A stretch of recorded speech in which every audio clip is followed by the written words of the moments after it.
नमस्कार, मैं हूं अजय और आप देख रहे हैं महाबहस। तो आज से नॉमिनेशन की शुरुआत हो गई। उपचुनाव कहिए तो बिगुल उपचुनाव का बच गया है और बच गया है 2022 के चुनाव का, क्योंकि 2022 में जो महाभारत महासंग्राम समूचे यूपी में छिड़ेगा, उसमें मुद्दे क्या होंगे उसका टेस्ट इसमें सभी पार्टियां कर रही हैं। तो विकासवाद का जोर चलेगा या जातिवादी बिसात बिछाए जाएंगे? किस करवट बैठेगा उपचुनाव का ये ऊंट? बिकरू कांड से इसे समझने के लिए जरा कुछ दिनों में देखिए कि कैसे बिसात ये बिछाए जा रहे हैं। बिकरू कांड से लेकर हाथरस कांड तक विपक्षी दल, अगर आपको एक शब्द बार बार याद आ रहे हो तो वो है जाति। जातिवादी बिसात बिछाते नजर आ रहे हैं। तो हर बार योगी आदित्यनाथ अपने सरकार के काम से इन्हें जवाब देने का दम भर रहे हैं। तो क्या जो उपचुनाव में इन मुद्दों पर टेस्ट पार्टियां कर रही हैं, किसकी करवट बैठेगा ये ऊंट, ये तय आप करेंगे कि क्या 2022 का चुनाव जो ट्रेलर दिखा रहा है 2020 में उपचुनाव, उसमें विकासवाद की चलेगी या जातिवादी बिसात बिछेगी? इसी पर आज महाबहस।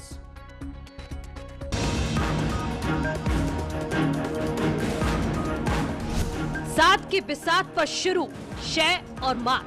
हमें इस उपचुनाव में मल्हानी विधानसभा में भारतीय जनता पार्टी का झंडा उठाना है और भारतीय जनता पार्टी को विजयश्री दिलवानी है। जिन्हें प्रदेश और देश की समृद्धि अच्छी नहीं लगती, उन लोगों ने अनर्गल प्रलाप करने प्रारंभ कर दिए, साजिशें रचनी प्रारंभ कर दी। उस समय का षड्यंत्र भी सोचिए, किस प्रकार के षड्यंत्र थे। बस के नंबर के स्थान पर स्कूटर के नंबर दिए जा रहे थे, फर्जी नंबर दिए जा रहे थे, कबाड़ा ट्रकों के नंबर दे करके जीवन के साथ खिलवाड़ करने की कुत्सित चेष्टाएं हो रही थी और वही षड्यंत्र अभी भी बंद नहीं हुए। 2022 से पहले सत्ता का सेमीफाइनल। कांग्रेस व बीजेपी एंड कंपनी के लोग पूर्ण रूप से जातिवादी, पूंजीवादी व संकीर्ण मानसिकता के लोग हैं, जिनकी सोच, नीति व नियत हमारी पार्टी व हमारे इन वर्गों के लोगों के प्रति लगभग एक जैसी है, जिसके तहत ये सभी विरोधी पार्टियां अंदर अंदर एक होकर बीएसपी को केंद्र व राज्यों की सत्ता तक नहीं पहुंचने देना चाहती हैं। उत्तर प्रदेश व मध्य प्रदेश के उपचुनावों में अकेले लड़े ही बीएसपी का फिर जरूर अच्छा रिजल्ट आएगा। योगी का विकास या विपक्षी एकता को चांस?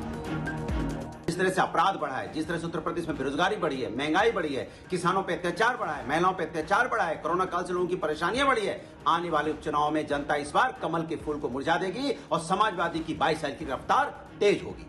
तो जिस तरह आपके भाई को लाठी मारी, ये लाठी ईवीएम पे मार के और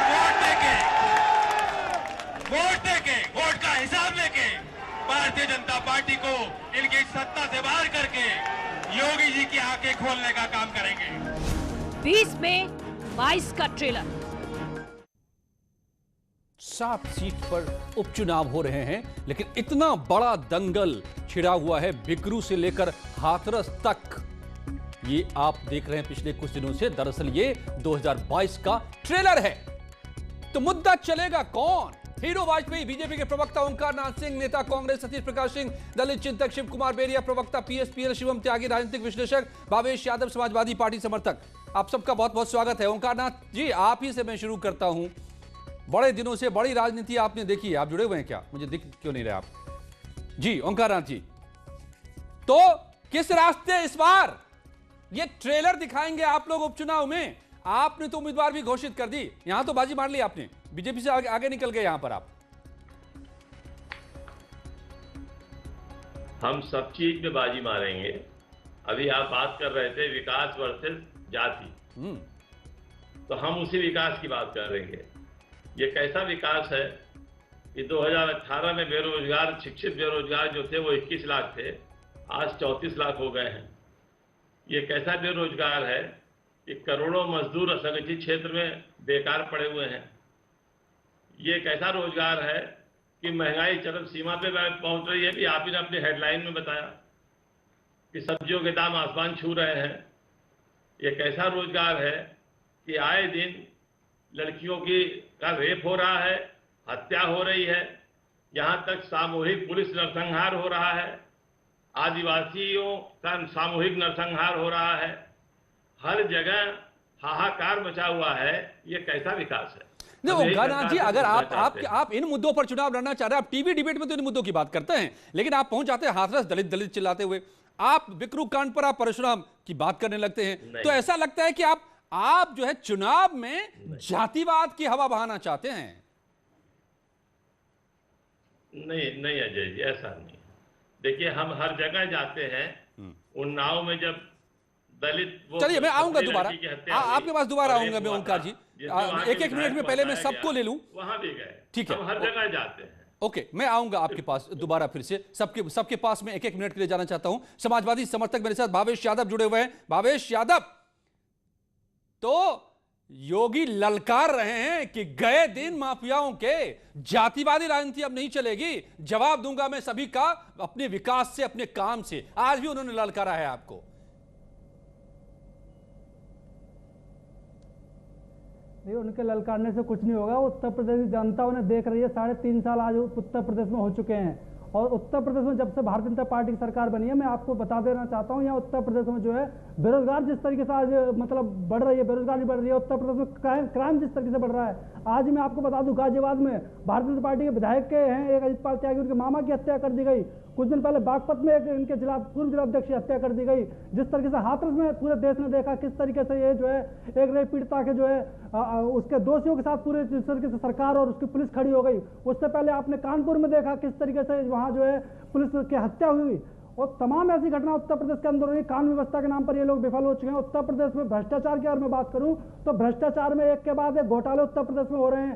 चाहे उत्तर प्रदेश में पीसीएल घोटाला हुआ, जिसमें जो वहाँ पीसीएल कर्मचारी तो आप ये सब कुछ छोड़ के परशुराम की मूर्ति क्यों बनाने चल पड़े? वेतनों में आपको इतने सारे मुद्दे अगर नजर आ रहे हैं समाजवादी पार्टी को, तो ये परशुराम की मूर्ति क्यों बनाने चल पड़े? उत्तर प्रदेश में भ्रष्टाचार, इतने मुद्दे थे ही, तो फिर ये परशुराम की मूर्ति का आप ले आए? वो आस्था का विषय है। देखिए, वो ब्राह्मणों की आस्था का विषय है, और वो भी एक सच्चाई है। परशुराम जी को अगर ब्राह्मण अगर तो लौट के पार्टी जाति को आई। ये सारे मुद्दे टीवी डिबेट में, लेकिन चुनाव में मुद्दे पर चुनाव होगा, चुनाव में सम्मान, चुनाव में सम्मान। ओके ओके, ठीक है भावेश, मैं आऊंगा दोबारा आपके पास। 1 मिनट आपका हो गया है, 1 मिनट से ज्यादा हो गया आपका। ओके, अब सतीश प्रकाश दलित चिंतक, आपसे समझना चाहूंगा। अभी मैं बहन जी को सुन रहा था, आज पीसी उन्होंने की, बहुत कम निकलती हैं वो बाहर, बहुत कम आती हैं सामने, दर्शन कम हो पाता है उनका, लेकिन आज वो आई तो एक ही बात उनके जुबान से निकली कि बीजेपी और कांग्रेस जातिवादी पार्टियां हैं। मतलब आपको भी जाति चाहिए, बहन जी को भी जाति चाहिए, और वो कह रही हैं कि ये जातिवादी पार्टियां हैं। तो बीएसपी क्या है? तो क्या होगा एजेंडा बीएसपी का, ये भी बता दीजिए। पहली बार उपचुनाव में, विधानसभा उपचुनाव में पहली बार बीएसपी उतर रही है। देखिए अजय जी, इस चुनाव में जाति और धर्म नहीं चलेगी।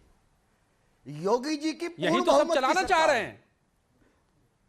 देखिए, योगी जी की पूर्ण बहुमत की सरकार है, और वोटर को यह मालूम है कि इस उपचुनाव का परिणाम अगर बीजेपी के पक्ष में नहीं आता है तो भी बीजेपी की सरकार के ऊपर कोई प्रभाव नहीं होगा। ऐसी स्थिति में जो तमाम लोगों ने जो आरोप लगाए हैं सरकार के ऊपर, यह सच्चाई भी है। योगी जी फेल है सिस्टम को चलाने के लिए। तो ऐसी स्थिति में एक संभावना बनती है कि बीजेपी का एक जो सॉफ्ट वोटर फेल है विकासवाद में कि जातिवाद में, 2022 से पहले एक चेतावनी दे सकता है, एक चेतावनी के रूप में दे सकता है कि बीजेपी को एक चेतावनी खड़ी करो, इन चुनावों का बीजेपी की सरकार के ऊपर कोई प्रभाव नहीं पड़ेगा। मुझे ऐसा लगता है कि ये सबक सिखाने का, चाहे वो बीजेपी के लोग हों या गैर बीजेपी के लोग हों, उनके पास एक अच्छा मौका है, और इसमें जाति धर्म नहीं चलेगी। हाँ, तो मैं नहीं समझ पा रहा हूं, लेकिन आपकी बात नहीं समझ पा रहा हूं। सबकी तरह आपने भी वही बात कह दी। बहन जी कह रही हैं कि ये जातिवादी पार्टियां हैं, जाति की बात उन्होंने भी सामने रख दी, और आप कह रहे हैं नहीं चलेगा जातिवाद। देखिए, सामाजिक रूप से जो कमजोर वर्ग के लोग हैं, उनके प्रति इन दोनों दलों का नजरिया कोई बहुत बेहतर नहीं है। ठीक है, हीरो वाजपेयी कहा है, और समझना चाहिए। और अगर कोई रेप पीड़िता, अगर वो गरीब है, वो सामाजिक रूप से कमजोर है, तो सरकार की नैतिक जिम्मेदारी ये है कि जो निचले पायदान के व्यवस्था के निचले पायदान के ऊपर जो व्यक्ति खड़ा है उसके पास सरकार को सबसे पहले खड़ा होना चाहिए। हीरो वाजपेयी, ये हम याद दिला रहे, ये हीरो राजधर्म वाजपेयी है जी। हीरो वाजपेयी, तो यहां तो सभी लोग कह रहे हैं कि भाई सरकार फेल है, वही मुद्दा इनके पास है। आप ललकार रहे हैं, योगी जी ललकार रहे हैं, आज भी उन्होंने ललकार दी है कि अब माफिया राज और जातिवाद नहीं चलेगा, हमारा विकासवाद चलेगा। विपक्ष को नहीं आ रहा यूपी का विकास। देखिए, विपक्ष जो है वो इस चुनाव में अपनी ताकत का आपस में एक दूसरे से मुकाबला कर रहा है। वो देखना चाहता कौन कहां पर है। और कई पार्टियां देखिए, सपा, बसपा, कांग्रेस, ओवैसी जी की पार्टी, आम आदमी पार्टी, भीम पार्टी, तमाम पार्टियां इस चुनाव में अपना भाग आजमाएंगी और एक दूसरे से नूरा कुश्ती करके देखना चाहती है हम अस्तित्व में कहां हैं। भारतीय जनता पार्टी की सरकार 2014 में भी बनी थी तो जातिवादी व्यवस्था पे नहीं, 2017 में बनी उत्तर प्रदेश में प्रचंड बहुमत की जातिवादी व्यवस्था को तोड़कर, और 2019 में बनी तो हमने एक नया वोटर वर्ग खड़ा किया, लाभार्थी। हम जनता को लाभ पहुंचाएंगे, हम जनता के सेवक हैं, हम जनता के कार्य करेंगे और जनता हमको वोट देगी। उस चुनाव में भी जनता जनार्दन है और आप मीडिया कर्मियों की वजह से लोगों के घरों के अंदर तक, महिलाओं, बच्चों सब तक पहुंचता है हर मामला। इसलिए लोग निर्णय करेंगे और इस उपचुनाव में फिर 7 की 7 सीटें भारतीय जनता पार्टी प्रचंड बहुमत से जीतने जा रही है। ओंकारनाथ जी, मिल गया जवाब आपको। आप कह रहे थे कि सब मुद्दे, हर मुद्दे पर फेल है, अभी भी कह रहे हैं कि लाभार्थी इनका वोट बैंक है, इनका वो ब्राह्मण, दलित, क्षत्रिय, यादव वगैरह वगैरह नहीं जो आप लोग करना चाह रहे हैं।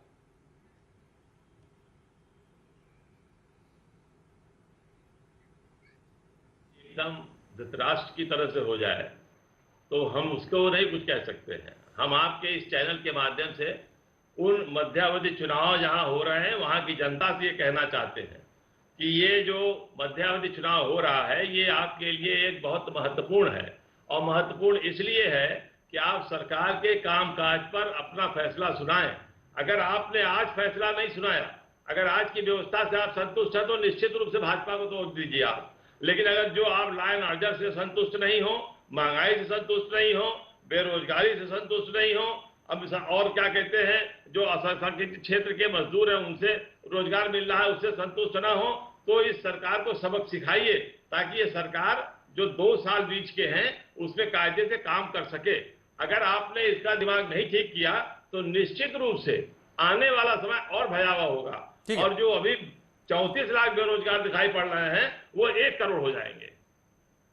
ओके, तो लेकिन आप ये बातें जो कह रहे हैं ना, यही बात उठा करके आपके नेता भी अगर चलते, एक यात्रा निकालते दिल्ली से लेकर अब लखनऊ तक की, तो समझ में आती इन मुद्दों को लेकर के। आप तो हाथरस की यात्रा दलित दलित करते हुए निकालते हैं। शिवम त्यागी, राजनीतिक विश्लेषक जी, मुद्दे क्या है भाई? मेरी समझ में नहीं आ रहा है, मैं कंफ्यूज हो गया हूं।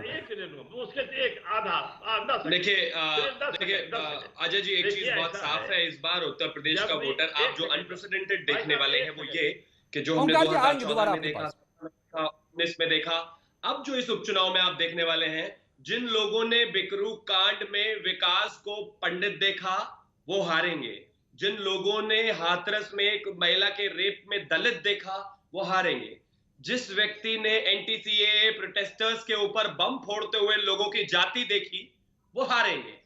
उत्तर प्रदेश, जैसा कि आदरणीय योगी आदित्यनाथ जी ने कहा, बात बहुत साफ है, मामला विकास का है, बात विकास की है, गवर्नेंस की है और तमाम उन चीजों की है। उस पर इस बार वोटर जो है वोट करने जाने वाला है, क्योंकि अभी भी देखिए आप तमाम विपक्ष में जितनी भी पार्टियां हैं, कोई अभी परशुराम की मूर्ति की बात कर रहे थे भावेश भाई, आपको परशुराम अपने पूरे टर्न्योर में 12 से 17 तक याद नहीं आए।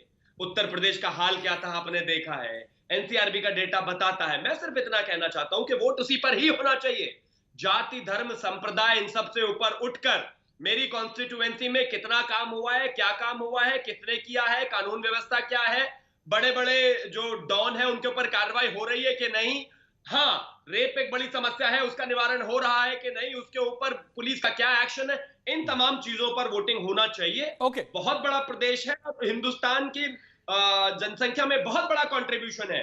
मुझे लगता है आने वाले समय में ये स्टेट एक मॉडल स्टेट बनकर आगे बढ़ेगा, लेकिन उसके लिए सबसे ज्यादा जरूरी है ये जातिगत राजनीति हटनी चाहिए। शिव कुमार बेरिया, आप पीएसपीएल से हैं, पीएसपीएल उपचुनाव में तो है नहीं, लेकिन आप समाजवादी पार्टी में विलय भी हो सकता है, किसी भी वक्त हो जाए आपका। तो आप समाजवादी पार्टी बन जाएंगे, तभी से पहले भी थे। तो आप जरा बताइए कि यहां तो साफ साफ कह रहे हैं कि विपक्ष की जितनी भी साथ है जातिवाद की, वो धरी की धरी रह जाएगी, जैसे पिछले 3 चुनावों में धरी की धरी रह गई।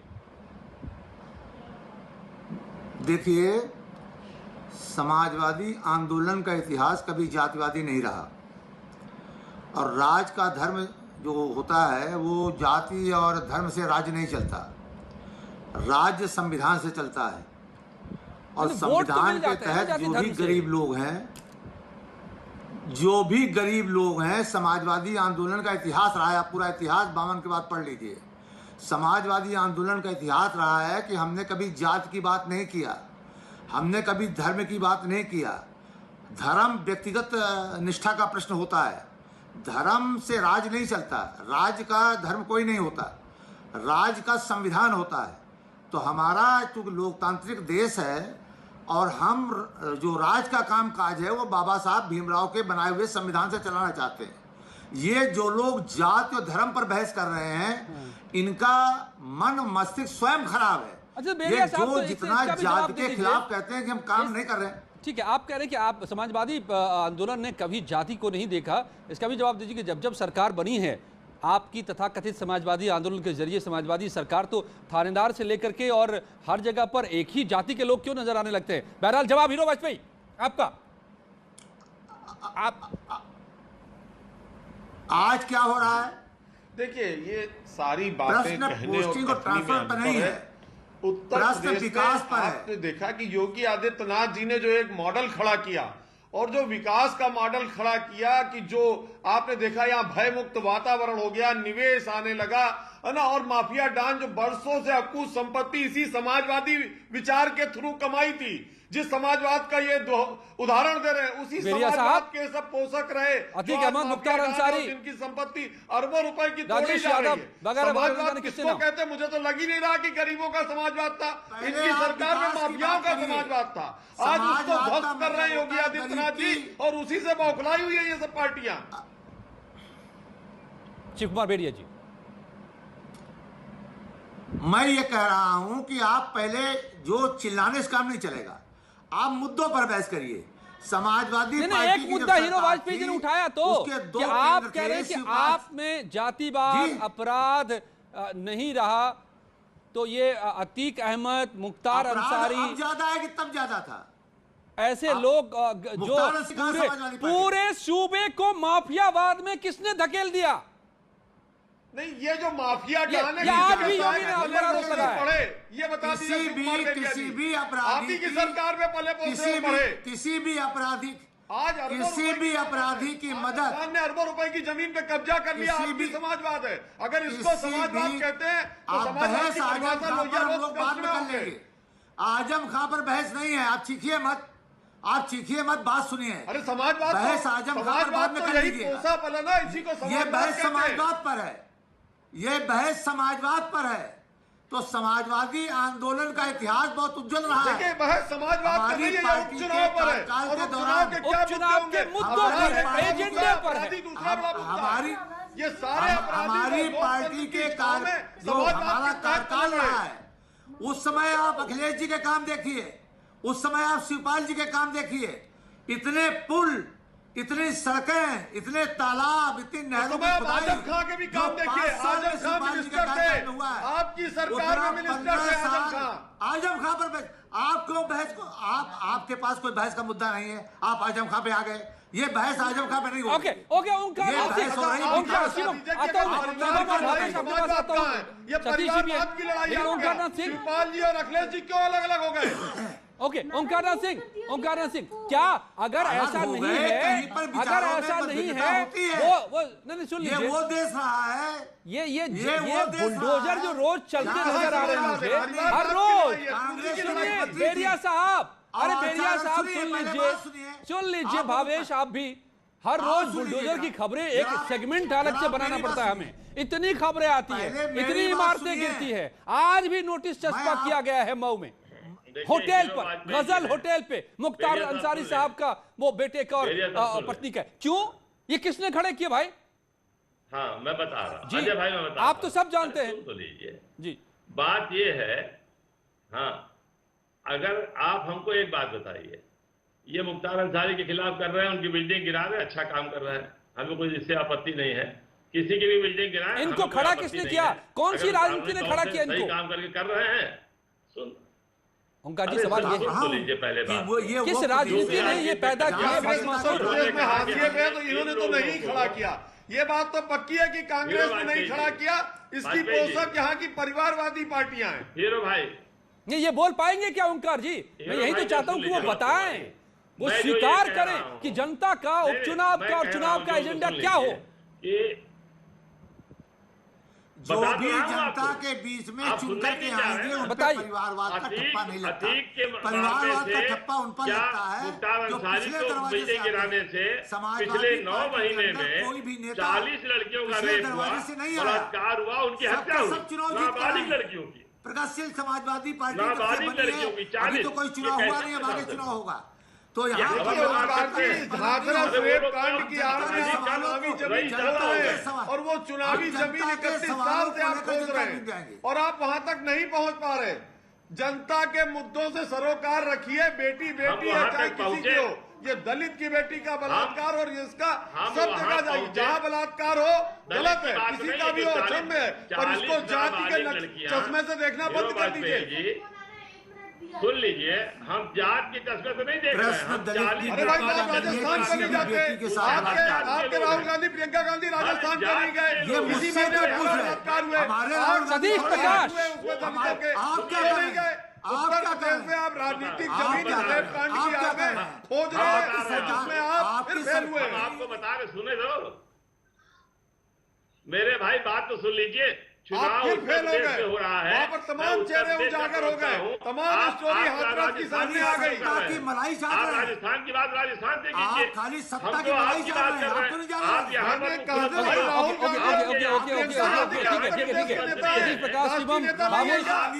आपकी सरकारें जाए वहाँ नहीं। शिवम त्यागी, आज आप राजनीतिक विश्लेषक के तौर पर मेरे साथ बैठे हुए हैं, तो ये बताइए कि जनता का एजेंडा क्या होगा, जनता का एजेंडा क्या होना चाहिए? ये ट्रेंड सेट करेगा ये उपचुनाव 2022 का। पब्लिक का एजेंडा क्या है? आप नहीं कर सकते लोकतंत्र में। ओके, हीरो वाजपेयी जी उसकी हर हरकत पर समाज में लगता है, जैसे आप हमसे जाना है तो विकास पर ही बात करनी पड़ेगी। ओके, ठीक है हीरो वाजपेयी जी, ओंकार जी, ठीक है, आप लोगों ने बात कह दी अपनी प्लीज। शिवम, पॉलिटिकल पार्टी का एजेंडा समझ में आ रहा है हमें, हम देख रहे हैं से क्या हो रहा है बिकरू से हाथरस तक। पब्लिक का एजेंडा क्या होगा? जाति धर्म संप्रदाय पर बिल्कुल चुनाव नहीं होगा, चुनाव सिर्फ और सिर्फ विकास पर होगा। और दूसरी चीज, अभी मेरे मित्र ने बैठकर कहा कि समाजवादी पार्टी हमेशा समाजवाद में विश्वास रखती है और जो चुनाव से चुनकर जो लोग आते हैं वो परिवारवाद नहीं कहलाता। साहब एक चीज बताइए, अखिलेश यादव जी के राष्ट्रीय अध्यक्ष बनने में कौन सा चुनाव है बताइए? आपने तो पट्टियां उखाड़ उखाड़ कर लोगों को कुर्सी से गिरा गिरा कर कुर्सी ली है। राहुल गांधी जनरल सेक्रेटरी से लेकर अध्यक्ष तक बन गए, कौन से चुनाव हुए इनके? उसमें कहां का चुनाव हुआ? यह परिवारवाद है। और हमने देखा है समाजवाद, हमने जेपी का समाजवाद देखा है, हमने तमाम लोगों से देखा है। लेकिन ये मत कहिए कृपया करके, नहीं कृपया करके ये मत कहिए, कृपया करके ये मत कहिए कि परिवारवाद है। बिल्कुल ज्ञानी है, बिल्कुल ज्ञानी है, बिल्कुल। आडवाणी जी ना किसी पारिवारिक पृष्ठभूमि से आते थे, ना नरेंद्र मोदी जी किसी राजनीतिक पारिवारिक पृष्ठभूमि से आते भाई, आपने क्या ना जेपी नड्डा जी आते, कोई नहीं आते। तो कृपया करके जब आप कहते हैं समाजवाद, अब समाजवाद नहीं है, आप सिर्फ और सिर्फ परिवारवाद है और परिवारवाद नहीं है। आप प्राइवेट लिमिटेड पार्टी है, Nehru and family private limited और Akhilesh Yadav and family private limited, ये फैमिली एंड प्राइवेट लिमिटेड की तरह आप कंपनियां चला रहे हैं। ये राजनीतिक पार्टी नहीं है ये, क्योंकि अगर सच्चाई को ओके, भवेश यादव और फिर सतीश प्रकाश, समाजवादी पार्टी से विश्लेषक नहीं है। मैं किसी बात को एक तरीके से सोचता हूँ, अगर मैं एक बात को एक तरीके से सोचता हूँ तो मुझे बोलने का पूरा अधिकार है और मैं बोलूंगा बिल्कुल, मैं जैसा सोचता हूँ मैं बोलूंगा। आपको नहीं अच्छा क्यों डर गए क्या? नहीं डर गए क्या? आपको जो कहना है प्रवक्ता भाजपा जो कहना है शोर में तब्दील हो रहा है, नहीं समझ पा रहा हूँ, मैं नहीं समझ पा रहा हूँ। ओके शिवम, भावेश, ठीक है, होल्ड ऑन प्लीज। सतीश प्रकाश, आप तो पिछड़ों की समर्थन। ओंकार जी मैं आऊंगा प्लीज। सतीश प्रकाश बहुत देर से चुपचाप खामोश होकर सुन रहे हैं। मेरी बात सुन लीजिए। मैं बोलने नहीं जा रहा हूँ। हाँ। मैं बोलने नहीं जा रहा हूँ। क्या क्या कहना चाह रहे हैं जी? क्या कहना चाह रहे हैं ओंकार जी? अब सब एक साथ बोलने लगते हैं तो वो अच्छा नहीं लग रहा है। ठीक है, ठीक है, ठीक बात है। यही इसलिए मैं कह रहा था। सतीश प्रकाश जी भाई आप ये बताइए क्या दिया इस जातिवादी एजेंडे ने, इस संप्रदायवादी एजेंडे ने? तरक्की दी क्या? रोटी दी क्या? क्या आज भी वही एजेंडा चले? उसी एजेंडे का टेस्ट क्यों होता नजर आ रहा है मुझे? वक्त बदल गया है, लोग बदल गए हैं, वोटर बदल गए हैं। वोटर बार बार कह रहा है कि बदलो एजेंडा। पार्टियां कब बदलेंगी? देखिए अजय जी, बीजेपी एक राजनीतिक दल कम एक वॉशिंग मशीन ज्यादा है। जो भी बीजेपी के अंदर जाएगा सारे आरोप 1 मिनट में धुल जाएंगे। अच्छा। अभी शिवम जी सुनिए शिवम जी को शायद ये नहीं मालूम है कि 56 एमपीज बीजेपी में परिवारों से आते हैं जिनके मां बाप बीजेपी के स्थापित लीडर हैं। आप सुनिए ध्यान से। अगर कोई अपराधी अगर बीजेपी के अंदर है तो तमाम अपराध के दाग उसके 1 मिनट में धुल जाते हैं। अगर आर्थिक अपराधी है तो आप तमाम घुट जाते हैं। देखिए मुद्दा जात नहीं है।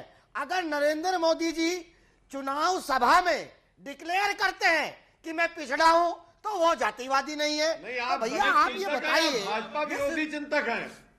हिंदुस्तान में दलित नहीं है, परिवार के अलावा कोई दलित नहीं है। देखिए सुनिए, इसे कहते अरे हैं सुनिए, पृष्ठभूमि। बीजेपी की नीयत ने, बीजेपी की नीयत में खोट है। उसने मजबूरी में तमाम दलितों को अपने खिलाफ इकट्ठा किया। अगर गरीब की बेटी, अगर दलित की बेटी या कोई भी महिला जो सामाजिक रूप से कमजोर हो, जो आर्थिक रूप से कमजोर हो, जो वीकर हो, अगर उसको न्याय नहीं मिलेगा तो वो बीजेपी के साथ खड़े होंगे क्या? वो बीजेपी के विरोध में खड़े होंगे। मायावती जी और परिवार के अलावा कोई देश में दलित है कि नहीं है? बताइए, है कि नहीं? देखिए दलित कोई और है कि नहीं इनके अलावा? देखिए अगर है तो अध्यक्ष बनाइए ना। संपूर्ण दलित मूवमेंट में परिवारवाद नहीं होता। अम्बेडकर विचारधारा में परिवारवाद नहीं है। अम्बेडकर विचारधारा दलित मूवमेंट में जुड़ने के लिए संघर्ष है और संघर्ष का रास्ता सिर्फ सड़क है। दलितों की पॉलिटिक्स करने के लिए रास्ता परिवार से नहीं आते। वहाँ आने के लिए आपको संघर्ष ही करना पड़ेगा। देखिए मकसद हमारा साफ है। ये समझने का मकसद है कि एजेंडा क्या है। सभी टेस्ट कर रहे हैं अपने अपने मुद्दों का। सभी पार्टियां इन तमाम जितने बड़े मुद्दे उभर के आ रहे हैं प्रदेश में या बड़ा बनाया जा रहा है उनके जरिए। लेकिन 2017 हो 2019 हो, बार बार जनता ने तय कर दिया है कि अब जातियों के एजेंडे पर हम नहीं चलने वाले, हमें हमारे काम का एजेंडा बड़ा है। और क्या वो उम्मीदें पूरी हो रही हैं तो उस पर मुहर लगेगी। नहीं, जो जातिवादी फिर से बिसात बिछाने की कोशिश है तो उस पर मुहर लगेगी। यह तय आप ही को करना है कि किस एजेंडे के जरिए आपको आगे बढ़ना है, यूपी को आगे ले जाना है। धन्यवाद आप सबका मेरे साथ जुड़ने के लिए। और अब दीपिका के साथ जुड़ते हैं इस वक्त की खबरों में।